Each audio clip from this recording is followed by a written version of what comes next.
And we're live. Welcome to Podcast Editing Plus, Woo! where we can deal with last minute technical issues like nobody else. Anyway, this is a. Sorry, panicking because I just had a last minute technical issue. We are a global community. We are a global community of podcast editors that like to talk about the sticky wicket technical and business aspects of everything that we do. I am so excited to have two of my favorite people in the space with me tonight, and we will Oh, introduce them in just a couple of minutes. Hello to Shelly. Yay! Hi, Sherry. Hi, Karam. How are you guys doing? But first, I want to tell you a little bit about Podcast Editing Plus beyond that flubby intro that I just did. Basically, all of our presences, which I don't think is plural, but it will be for the next 5 seconds. We have a newsletter and a podcast both on Substack.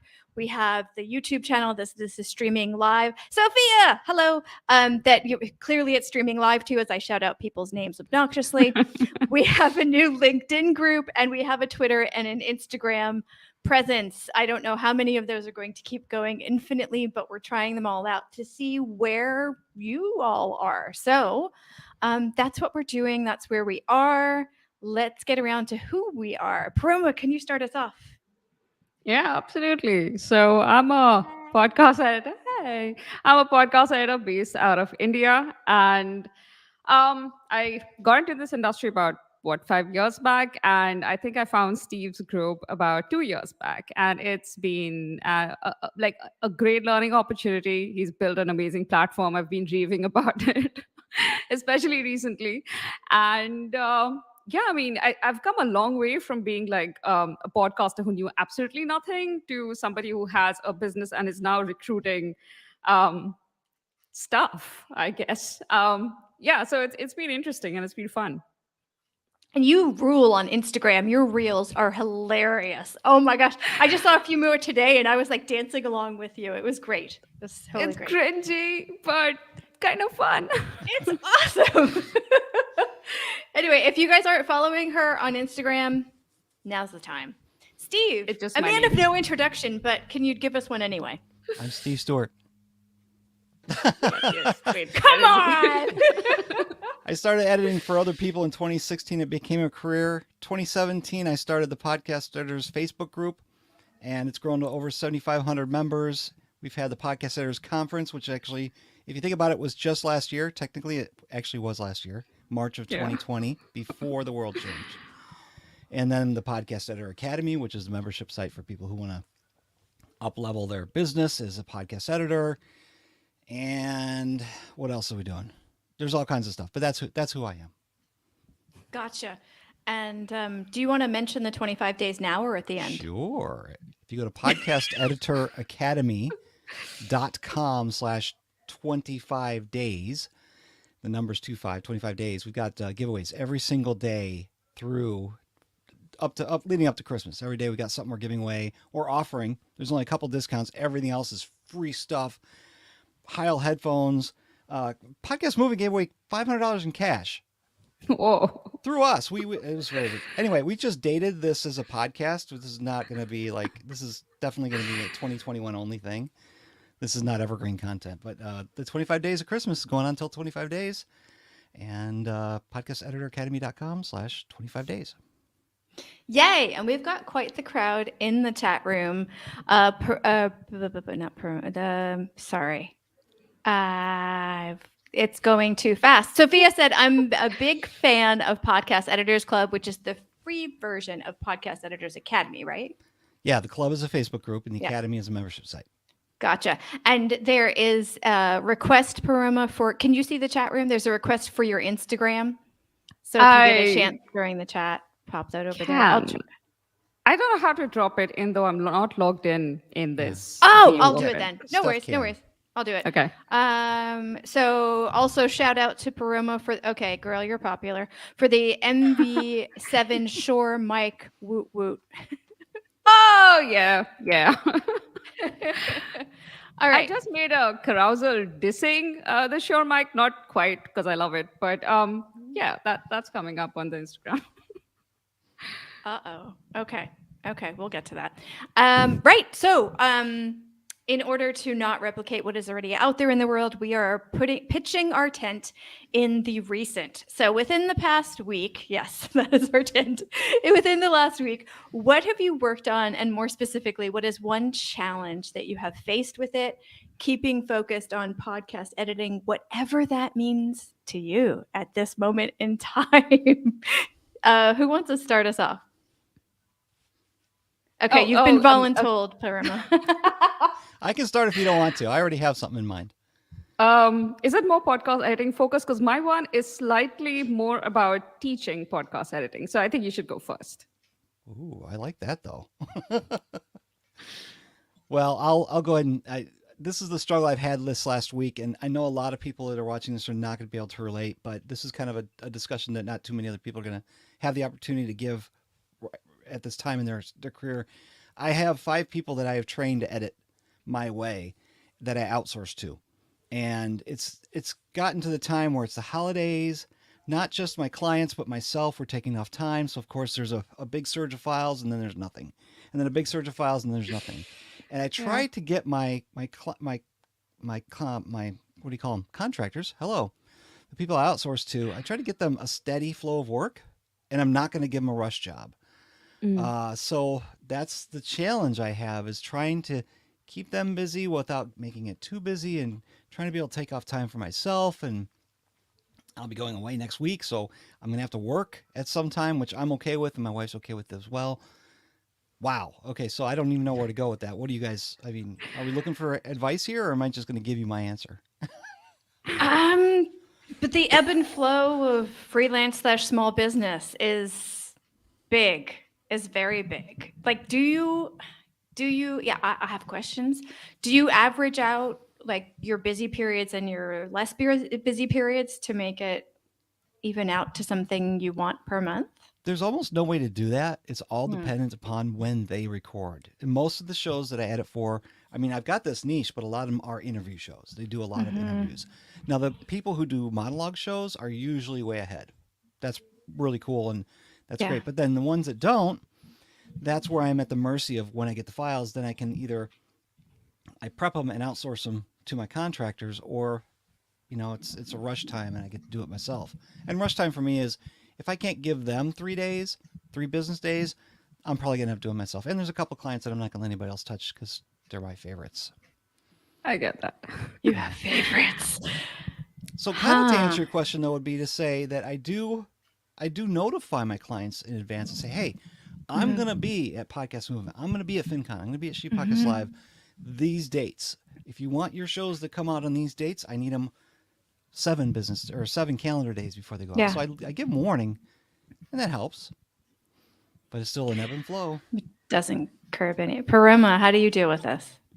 I have a similar problem. I'm sure like my workload is way smaller than Steve's, but I kind of struggle with like figuring out. So what ends up happening is, I think similar to what Steve's experiencing, a lot of my clients, they batch record their episodes, especially if the holidays are coming up. So they just want to get that done with. And that's great.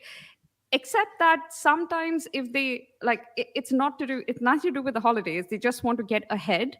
And they send me a bunch of files, and I'm like the way I have a contract with my, I apologize for that. The way I have a contract with my clients is that I will always give you the episodes on a rolling basis. It's going to be weekly. It doesn't matter how many you send me. It's going to be this episode and this episode. Problem is they haven't decided on the publishing dates.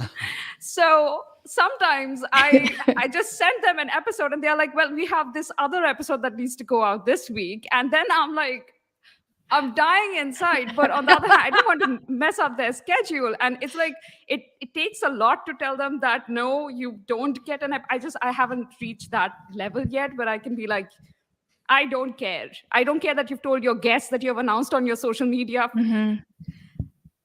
I have to send them and that means that I am editing an extra episode that week. And yes, I can add a rush fee, but every time you face a situation like that, it's slightly hostile, and you don't want to create friction between you and the clients. You want it to be minimal communication is the best. Yes. But these means that there is like a flurry of communication. They are worried, and I am deeply annoyed. And you don't want situations like that. And I'm still at the stage where I'm trying to figure out how to avoid this. Now, part of it is that I try to be really clear early on, but these things end up happening 6 months into the contract, by which time they have completely forgotten everything that I had taken them through. Right. And so, yeah, occasionally this happens. And now I have started contracting some work out. And again, I'm very choosy about, like, I have a couple of clients whose episodes are super simple. Yeah. One of them is a monologue. The other one is an interview, but they are very careful about, like, one person speaks, another, but there's literally no overlap. They're really good about it. The audio couldn't be better, even though I do all of the sound correction myself. And I send it out to my sub-editor.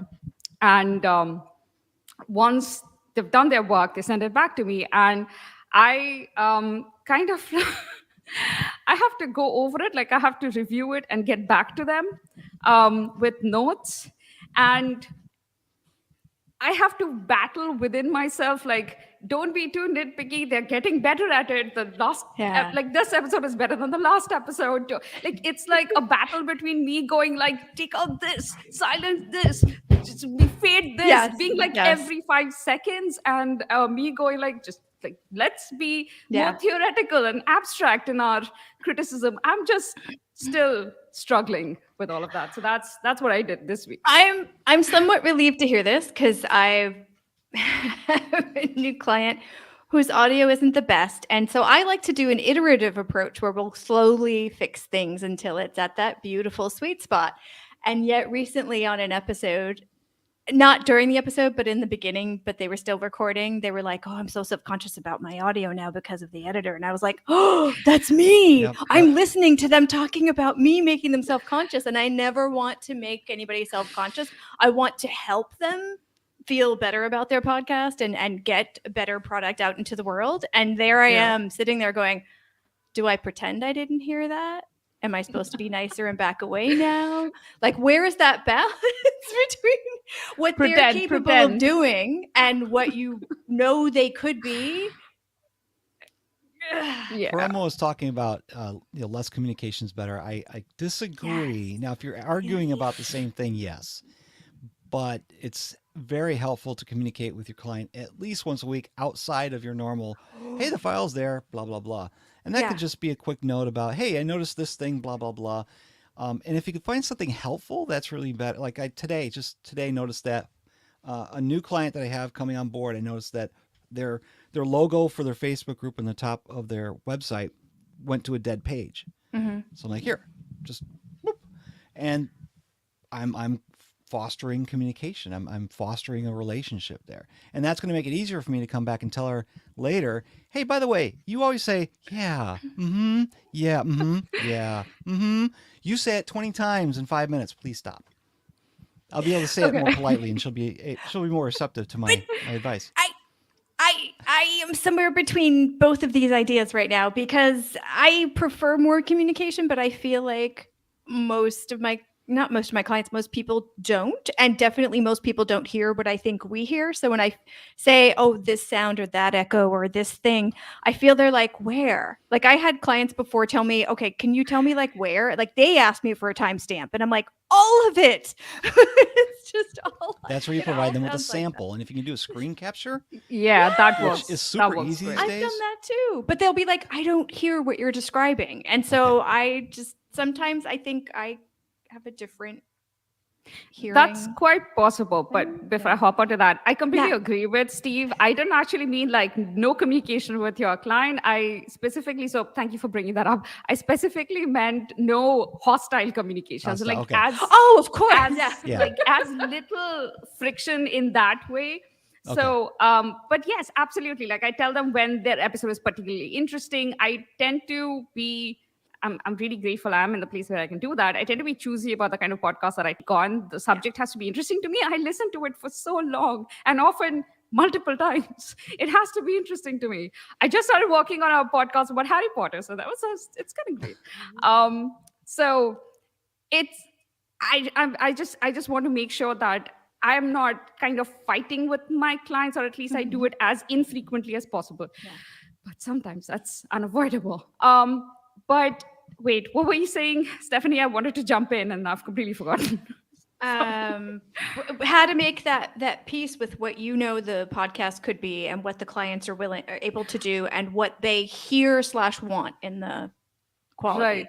So there is of course like a spectrum of reaction to this, but I look at it this way: that if it's a technical issue, something that not only I can hear, but something that the audience will definitely be able to tell, I will do everything in my power to make the client understand. But if it's a minor issue, something that is a personal thing, like something I don't like, there are certain terms and phrases I really don't like in the podcasts I listen to, but I know in general is not really an issue with most listeners.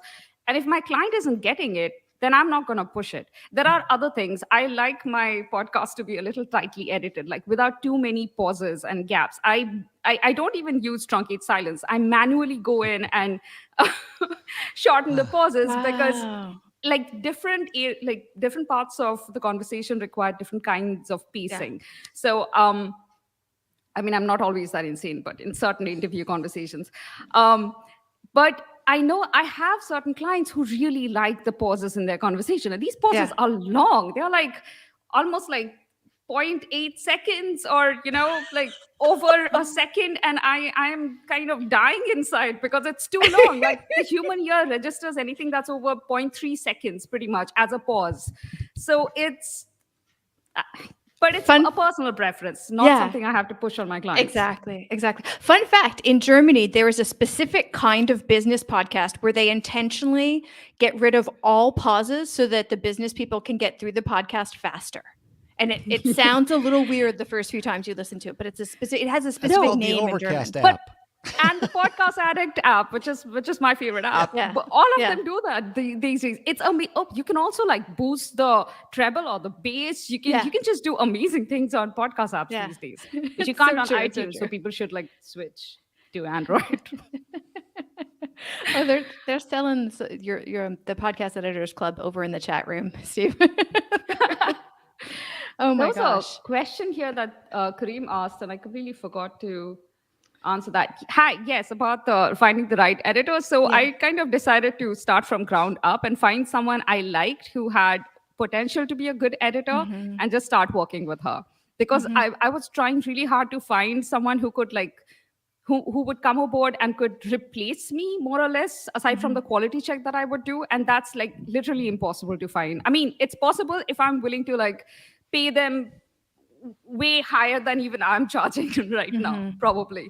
So it comes to a matter of access, how much you can afford. And also, I want to teach. I like teaching, even though I'm still struggling to find a balance. And I want to help someone become a really good editor. That's like kind of a legacy thing, I guess. Yeah. So and And you both have that in common where you've been doing that for, Steve, you've been doing the courses for 5 years? Yeah, the first time I did it was 2017, but I haven't done it in 2 years.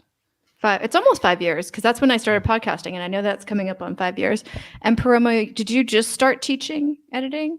Or no, so I've been doing like one-on-one teaching, especially on Audacity, for about a year and a half. But honestly, maybe I don't think I can say year and a half because I haven't been doing it in the last 6 months. It turned into I couldn't edit because I was teaching editing and I didn't have I haven't reached that place where I can just sit down and record a course and put it out there. I'm also always very aware that there are really good courses out there. Steve's course is excellent. I've heard like lots of people talk about it. He has he has had his students become editors for him because they are so good.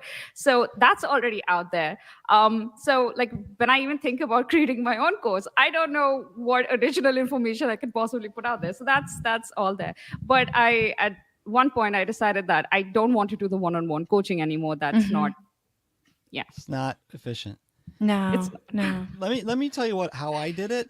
And I want you to use the ideas the way that works for you, because I found this to be very helpful and worth my time, because I spent a lot of time teaching and assigning homework and reviewing the homework. So an hour-long class still took me 2 hours plus prep. Yeah. So keep saving samples of stuff that you want to teach people. how to take out a like. Here's an here's how you deep breath something. Teach them how to truncate silence or not. Just get stuff put aside. You probably already have an idea of all those things, samples of what you want. And now I had an advantage where I had a Facebook group of very engaged people. I was able to post a video in there in 2017 saying, look, I'm about to get so busy, I need help. Here's what I'm going to do. I'm going to teach people, but it's going to cost you. So I charged them a really low amount to learn how to edit from me. And I had some people take me up on it. And from there, I found 2 really good editors because they turned in their homework. They did it on time. They did a great job. And they're open to doing contract work rather than trying to build their own business. They like doing it as a side hustle instead of their own business. Here's where I'm going to offer to anybody who's watching. If you're looking for another editor and you want to train other people and you have the confidence and the skill level to train other people, I just did it via Zoom. It was easy. Reach out to me and I'll either put something in my Facebook for you, or you'll be able to put it in there and say, hey, here's what I'm going to do. I'm all to helping other people find editors. And there's actually a post in there called Pitch Yourself, where editors can post their information to somebody else, or not to somebody else. That's where I found one of my sub-editors. Yeah, these are people who want to work for other editors. They don't necessarily want to work on getting their own clients. Yeah. So I had people pay me to take my class. I trained them. The people who shined, I offered to outsource to, and if they were up to it, then I told them, here's what I'll pay you. It's definitely part-time work. So it's kind of time shifted because they can do it whenever they want, as long as I give them 3 business days. So Steve, you know what? It looks like you might need to move to training people how to do that, to train their own people. Yeah, train people how to train people. Because that's a whole new level. Because there's a bunch of people that are looking and would like to do something like that, but they don't have that kind of education or training background. We'll do something in the Podcast Editor Academy for that. Join the Academy. Not the Club Academy. Oh my goodness. Yeah. It's hard. Well, are there any clients that you specifically keep for yourself that you never want to have other people work on? And if so, why? You want me to answer first, Paroma? I mean, ladies first. No, you answer first. I'm still catching up with the comments. I will not let anybody else touch the Stacking Benjamin show. It was my favorite podcast from day one because they actually had a show before they started this one. It's funny. I actually looked it up. In a couple of weeks, I'll have edited 800 episodes for them. They're 3 days a week shows, so it's pretty intense stuff. Yeah. And then there's another one called Afford Anything, which is Paula Pant, which was my first client. Talk about extremely intelligent. Paula Pant is amazing. And I just want to edit her because A, it's my first client. B, I love her stuff. And C, I cannot risk, anything going wrong with that show. Yeah. Wow. Paroma, how about you? Right now I'm editing all of my shows, but 2 of them, partly because, like I said, I need to have full confidence in my sub-editor's ability to handle the show. And even then, there is part of me really identifies as a podcast editor. I like that. Yes, I'm growing a business. I have other things that are spinning as well. I have a podcast that's monetized. It's starting to make money. It's great. Yay. But yeah, but I, as like a business person, I identify as a podcast editor first. So I don't think I'll ever be able to stop editing completely. So even letting go of a single show kind of hurts me. But more than that, it's just a matter of knowing my clients really well, understanding their preferences. I have reams of notes that I've created over months or years of working with them that I don't even look at right now because I've memorized. But my point is that I have them, and these are observations that I have made. And editing is very subjective. My style of editing works for these clients. And unless it's a client who's okay with if it's a client who no longer needs me to properly monitor, actually not even then. I'm actually thinking about this. At what point can I let an episode pass over completely to a sub editor? I think it comes down to, if I'm too busy for a particular episode in a week, I might hand it over to a sub editor, but I will listen back to it because it's a matter of quality control. Mhm. And I guess over time, I'll find out. I haven't reached that place yet. Yeah, that's where I'm at. Yeah.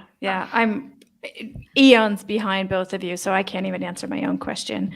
I'm like, Well, get you rid are of any of outsourcing them. now, right, Steph? I think I heard you saying you're But starting different to. stuff. I'm outsourcing part of not video, kind of part of the video back. Yeah, a little bit of video editing and a whole lot of social media stuff. I think I sense the problem here, and the chat room should participate. I'm going to ask a question. Everybody post in there if this is you, and we'll raise our hands. Raise your hand if you're a control freak. Yeah. That's our problem is we don't want to give it away because we're afraid somebody Yeah. else is going to screw it up. Now, if you train somebody, there's going to be a whole trust period that we have to go through. And I Yeah. still do that with anybody that I bring on. I haven't brought anybody on recently. There's actually somebody watching right now who I'm pointing at from. I'm sorry. Let's point to the chat. That I would love to outsource to, but it's not something she wants to do. And I think it's fine. But having enough people to outsource to is my main problem. Yeah. And training people, that takes a long time to do. And trusting them takes a long time. So it's not just 2 hours of training 4 weeks in a row. It's a lot more than that. I don't disagree with the control thing. However, for me, I like getting lost in the waveform, so I want to keep as much of that to myself as possible. And I've just gotten to the point where I have an ample amount of work for myself, so I'm not to the point where I'm super thinking of like outsourcing the audio part of it. But I would. I don't know if I would die inside like Paroma does, but I would be a little bit sad once I had to pick which ones to do myself versus which ones to give to a sub editor, which by the way, Paroma, people in the chat room are loving that term. So I think that's going to start trending seriously. But we're already at half an hour. So wow. Oh, I had another good question to ask. Oh, okay. Well, do you both have a few more minutes? We can do. go into it. I do. It's just turning in for the night for me now. All right, Steve. Go We're for just it. cutting into our sleep time. That's all. Yeah, you Now, can this isn't a sleep problem. tomorrow. This isn't a problem from last week. This is a problem from a few weeks ago. I found myself really wanting to just edit. My wife was out of town. I just wanted to spend the whole day editing. And I'm finding myself these days where if I don't edit anything in the morning, I'm in a funk for the rest of the day. It's like I have to check something off of my list. It's almost an ADD thing, but it's about editing. Raise your hand if you're feeling that too. Do you have that problem where you just, if you don't work, you feel guilty or something, or you just don't feel right? Absolutely. Yes. Oh, it's something Like, wrong with I'm- your brains. We love I editing think too so. much. I'm going to be going out of town for like 5 days from this Thursday, and I've been trying to get work like okay, so this is something that I'm struggling with. I have gotten ahead of most of the things that I have to deliver. And then I am handing over some things to my sub editors because I have to like clear out that time to leave. The only problem is that I don't. The only problem is that I'm nervous about that. But more importantly, I can't, like, I have thought of canceling my trip just so that I didn't No. have to hand the episodes over. It's stupid. But that's No. where my mind is at right now. So that's yes, control freak, yes. Do I get nervous not working? Yes. I don't know what weekends are. Like I give myself enough time to rest. I really do. But there is a certain time of the day when I edit every single day. That's just what I do. So Yeah. For me, it's evenings. I tend to write. No, wait. Yeah, it is. No, it's afternoons are good for me in the DAW, and then writing is good in the evening. And the mornings is my walking time. So I've got like different times a day where I'm best with some things. But if I'm behind, I have to do it at the wrong time of day. But I used to hate editing. When I first started podcasting, I said editing was the first thing I would outsource. And something shifted last year. And I don't know what it was, but now if I don't, like Steve was saying, if I don't edit every day, I feel weird. Like I just did 30 days of editing for Napod Pomo and I still did client work. And I was like, what else can I do today? And I'm like, I've got a problem. They were short episodes, but it was still, 15 minutes takes an hour and a half. So Oh, Yeah. I have a question before we log off. That it's for Steve. Because you've been doing this for so long, you might have an answer. Okay. This isn't So- white just because of, because it's Christmas. It's probably the white lighting. Yeah. So the thing is that, see, I've had a lot of people approach me about like do video editing as well because we want a video podcast. But I specialize in audio editing and I video edit for myself. I like it. I'm quite proficient in Premiere Pro, but I'm not going to do that as work. I really don't want to. That's fine. But here's the thing. Do you think a business expanding in the podcast editing or post-production industry really needs to figure out how to include video in the services that they provide? Or is it okay to be audio only for, I don't know, foreseeable future? Well, my opinion is that the industry is still growing, and there's going to be people who are going to grow in and fill that need. And if you don't do it, somebody else will. Now, that doesn't mean you're missing out, though. I mean, don't think I'm not going to edit video for anybody else. Not yet. I just got a brand new Mac Mini over here that it's going to be able to handle video. I just ordered mine. Yeah, it's going to handle video. And I'm thinking I might actually dip my toe into it, but I don't want to open up that can of worms yet. So Don't. If you don't, yeah. Okay, so here we go. Steph is saying don't. So there's our answer. You don't have to ask me, ask her. No, but I did this month and it's a lot of fun. I thought video was harder than audio, but it's actually easier on a lot of levels, and it's really fun to understand the layering of video and Because you're different not things. just doing detailed edits. You're not doing Yeah. And the order of the tracks is the order of what appears on the screen, and there's just different things to it that's really kind of fun that I never thought about before by just doing audio. But it sucks your computer dry. You have to be really good at file management, and I learned that the hard way. So So big 4 or 5 terabyte external drive to throw everything when you're done. Right? Yeah. Yeah. But honestly, it's not the technical aspect that scares me because I do video editing for YouTube channels that I have, which I don't want any of you to find out. But I do it quite frequently for that. And right. over the last year, like I really enjoy editing videos and but for myself. I feel like if this becomes work for a client, I probably would not enjoy it as much. But that just makes me think that I need to have a competent video editor on my team.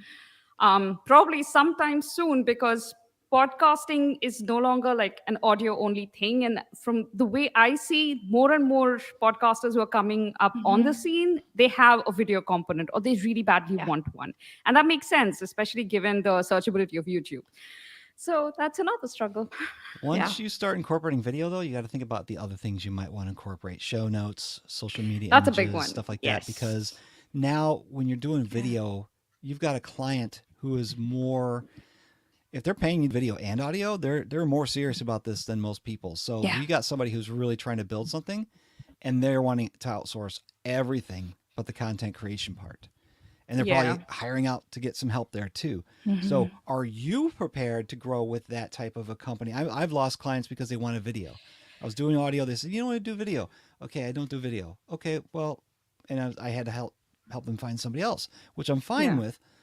But I lost a client because I don't do video. But if I had a video component, it'd stay within my wheelhouse, my portfolio. So you got to just think about it. Is that something you want? And if it's not, it's okay if you don't. Yeah, there's That's still a lot of again- people that, There's a bunch of That's them the inside thing. I mean, A bunch of them inside the video or the podcast editors club and Justbusters, the Justbusters group. yes. oh, they nice. That's a lovely mug. Another reason people should probably join Steve's academy because he just did this amazing show notes conference that was like fully worth the money. It was so great. The Slack group was so great. The recommendations there are so good. So I think all of that's still in the academy, right, Steve? So that if you join it, you can have access to all of that. Absolutely. That was but really just cool. know that my affiliate's the one that's going in the notes here. Yes, please. Just saying. It's fine. And Steph, promise you, you're going to find Paroma's YouTube channel and put that in the show notes as well. Oh, No, I'm no, gonna no, no, no. try. That's- If anybody it's- knows it's- that, put it in the chat room and I'll grab it. It's fine. Thank you. It's in development. Someday, if I ever go over 150 subscribers, I'll start, tooting my own horn. You just got to edit better. I'll work on it. I'll I work do. on it. Okay. No, but you know I'm what? a good editor. There are more people who are doing video, but I think there are people who are always just going to want to be in audio, and yeah, I think there's Yeah. going to be, and there's a lot more people podcasting, period. A lot more people, a lot more businesses. So I don't think you'll be a want for clients. I think you'll be fine. No, But yeah, I agree. But as the industry mutates, it's a conversation I have to have with myself. Like, do I want to change? Yeah. And the I people want to who see are- that come. Oh, sorry, Steve. I'm sorry, Steph. I was going to say the people who are going to be looking for video editors are not being the ones who are creating the true crime podcasts where they're doing multi segments or audio drama because you can't. That's just Yeah. creating a movie. That's a movie. That's not Yeah, podcast editing. for That's video. true. That's an excellent That's point. So keep that in mind. It's the potential client is what you're thinking about here. Do you want to serve that type of client, the one who's more serious than just doing audio? They're building more of a brand because they're going to add video to it. They're adding more. Mm. And the ones who are not going to be reaching out to you are the ones who are doing the other audio drama stuff like that. They're gonna Yeah. they're gonna bring somebody on in house to do it for them. yeah. There's so much room in this industry for all kinds of stuff. Anyway, we need to wrap this up. Paroma, can you tell people where people can find you, specifically your YouTube channel? Everything but my YouTube channel can be found if you go to my website, which is just my name.com, paromapchakravarti.com. Steve? I'm Steve Stewart. You can find me at the Podcast Editors Club on Facebook, where we have stuff happening all the time. Great discussions only about post production. We do not talk about podcasting. We talk about podcast post production. My favorite place in the world to hang out. One of mine too. Yay. Thank you to everybody in the chat room. Don't forget to, wow, the newsletter is actually back on Thursday of this week after a month. It was challenging to outline it because I've been making notes the whole month, even though I wasn't writing. So it's going to be a long one. Over on Substack, we have the newsletter and the podcast. Here on YouTube, we have the YouTube channel. That's redundant. We have a LinkedIn group, a Twitter, and an Instagram post account, whatever. Thank you to everybody in the chat room. And thank you especially to Paroma and Steve for coming on. And we'll see you in 2 weeks is the next one. We're going to do these twice a month as long as there are people around the world, as long as there are podcast editors around the world who want to join us. Thank you. Thanks, Stephanie. Thanks, Steve. Steve and Paroma hang out for 1 second. Bye, everybody.